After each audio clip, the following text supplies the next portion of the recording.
Okay, Mr. Mayor, we are now live. I'll turn it over to you. Thank you, Madam Clerk. I will call this meeting to order. Would any member like to add any additions to the agenda?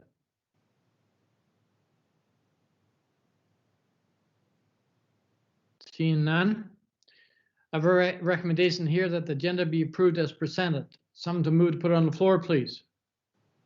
Moved by Councillor Barfoot, second by Deputy Mayor Carlson.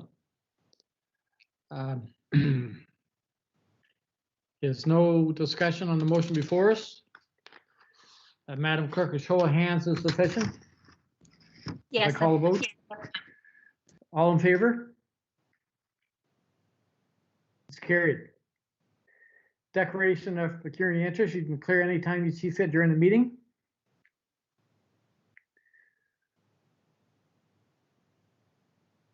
I'll move on to the agenda then.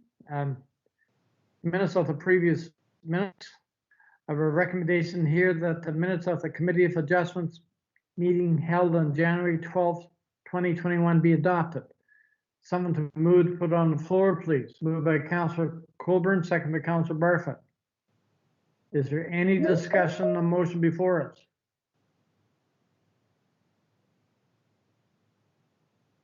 Madam Clerk?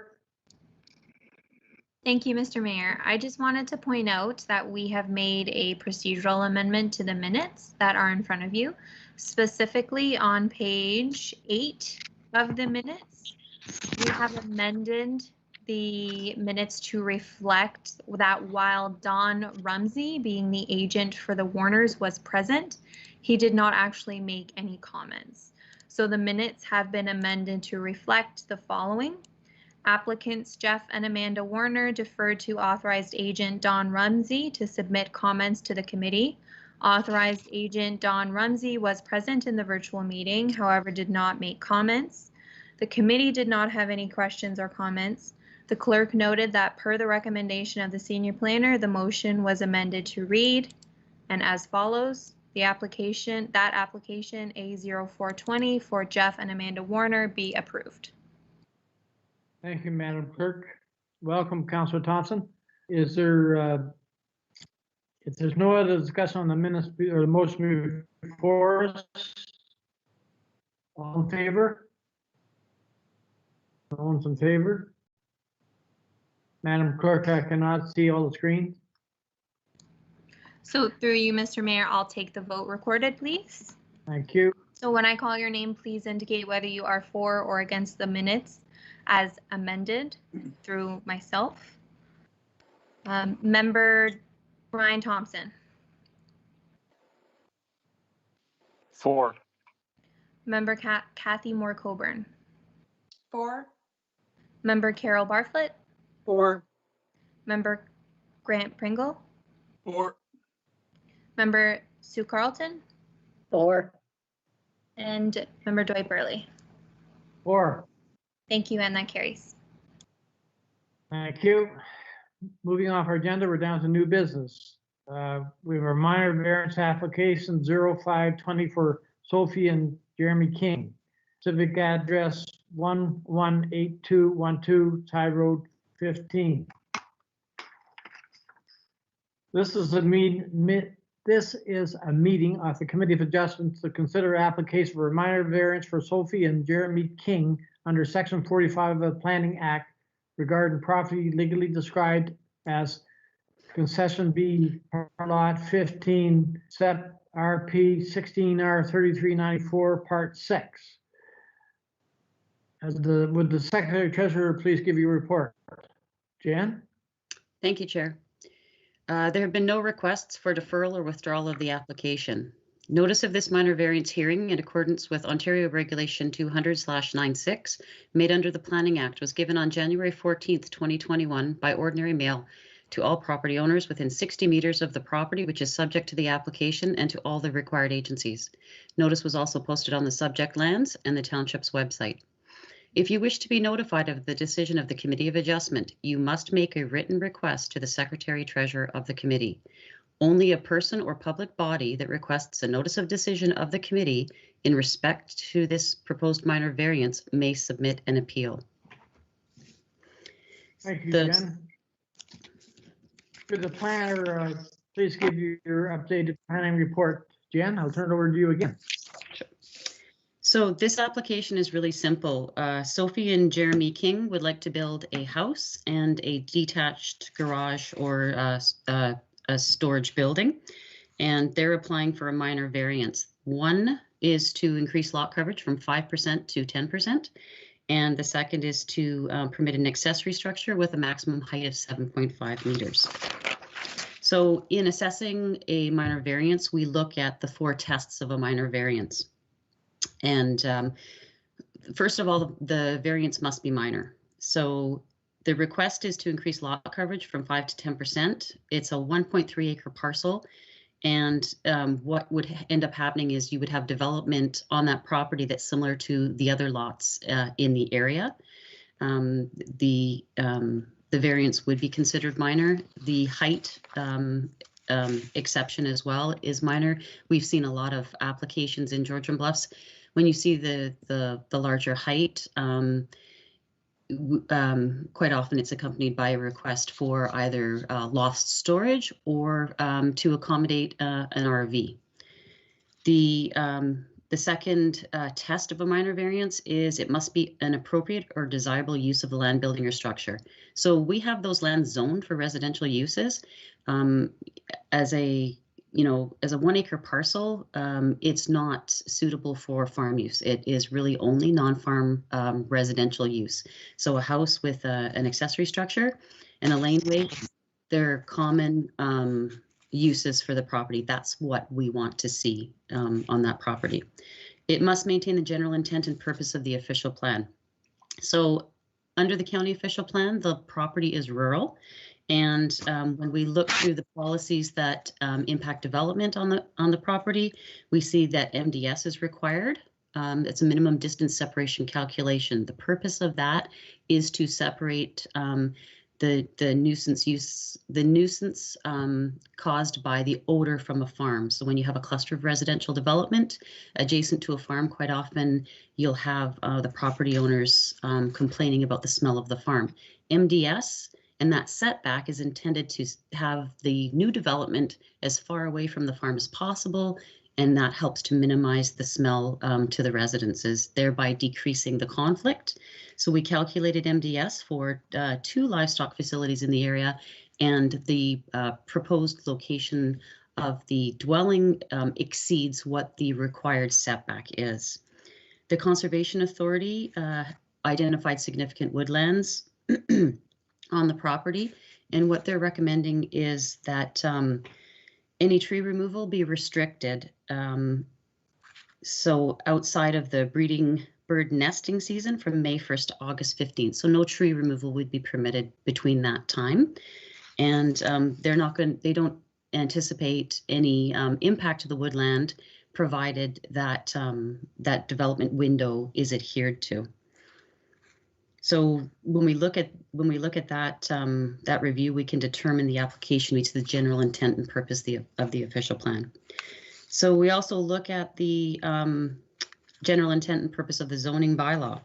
So as I mentioned, it's a common request to see a request for an increase in the height, of an accessory structure, and that's to accommodate different uses, loft storage, RVs, different vehicles, and the increase in lot coverage from 5 to 10% is so that the Kings can build a house and that detached structure. So in the past, lot coverage on a rural lot was 10%. Through our zoning bylaw update, it ended up being decreased to 5%. So when we look at updating our zoning bylaw again, we are going to revisit that restriction for the smaller lots, because what it does is it constrains development on a 1 acre lot. And the result is that the property owners had to come in and ask for a variance to increase the lot coverage. So this is a reasonable reasonable request to the committee to increase the lot coverage.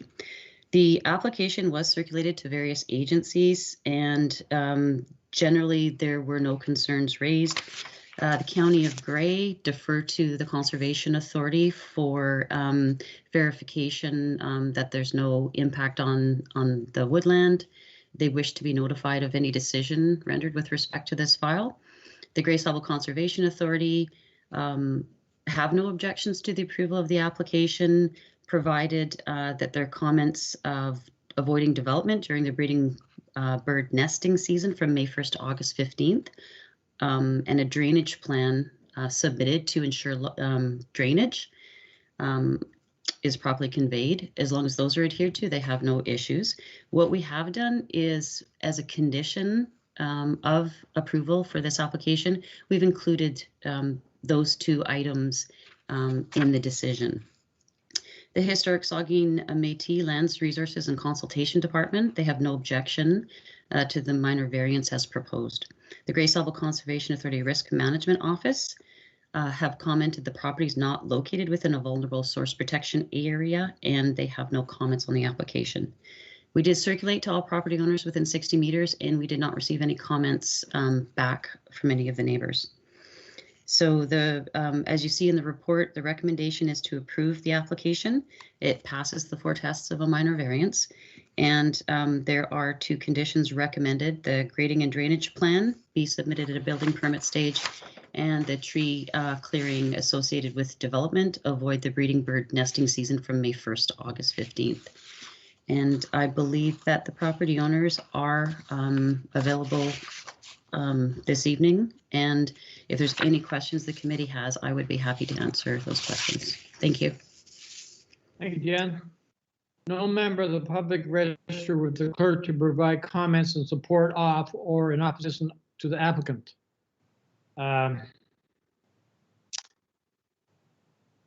there any points raised by the applicant, committee, or public that anyone wishes to reply to? Would the applicant wish to comment? Sophie or Jeremy?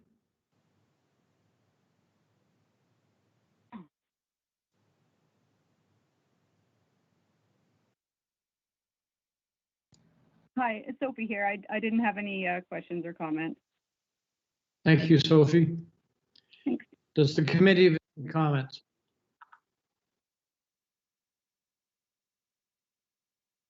Seeing heads nodding, no. I will call for a motion on the decision.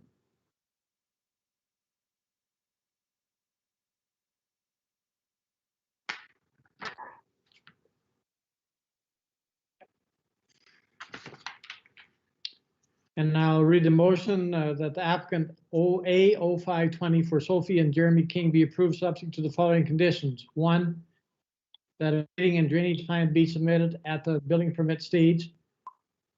2, any tree clearing associated with the development avoid the breeding bird nesting season from May 1st to August 15th. Someone to move to put it on the floor, please. Moved by Councilor Engels, second by Deputy Mayor Carlton. Is there any discussion on the motion before us?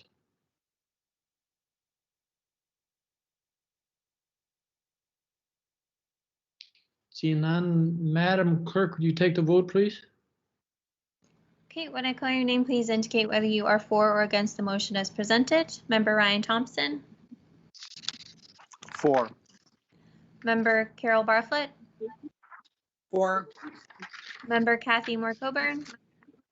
4. Member Grant Pringle. 4. Member Sue Carlton. 4. And Chair Dwight Burley. 4. Thank you, and that carries. I'll now call for adjournment of this hearing.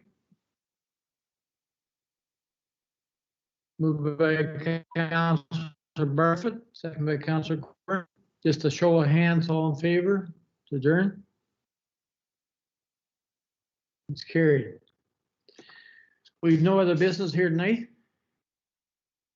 Our next meeting is committee will meet on regularly scheduled May 16th 2021 at 5 o'clock.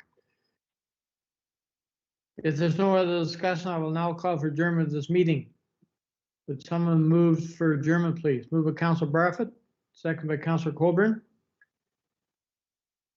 If there's no discussion on the motion before us, I'll just ask for a show of hands for adjournment.